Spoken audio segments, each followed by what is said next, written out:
por Rexha e mohon tiket përvecuar këto para, ai arsyetohet se çdo faturë ka vulën dhe nënshkrimin e eprorit të tij, kryetarit të Këshillit të Bashkisë Islame në Prishtinë, Hetem Sopjani.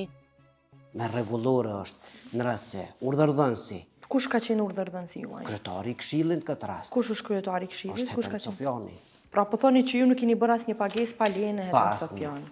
Në të kundërtën, nëse pavarësisht çfarë do që të jetë, është pa nënshkrimin e kryetarit, unë e marr gjitha përgjegjësitë. Në rast se është me rregullore, nëse nuk të vjen keq, nëse e kam Po e ka ditur zoti Sopjani se për çfarë pagesa, për çfarë sasie jeni duke kryer ju pagesën si arkatar, me qenë se po thoni se çdo gjë është bërë me nënshkrimin e tij? Po gjithçka është me nënshkrimin e tij, por ndryshe komisioni nuk thet në fund të vitit apo në fund të kontrollës se që të gjithë dokumentat ishin të nënshkruara dhe të vulosur.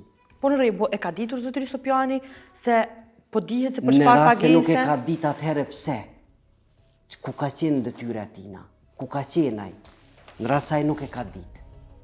Avokati angazhuar nga BIK pranon se çdo faturë të jetë nënshkruar nga Sopjani, mirë po për 166.000 euro fatura të tërheqjeve përmes të cilave pretendohen të jenë realizuar vjedhje, thotë i ketë nënshkruar në mirëbesim.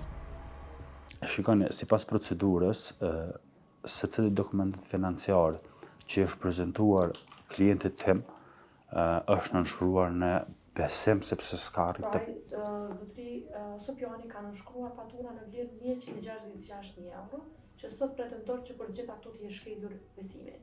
Shikoni, sipas procedurës, përgatitja e dosjes së pagesës nga ana e personit në fjalë financierit është përgatitur në dosjen komplet se si procedohet tutje.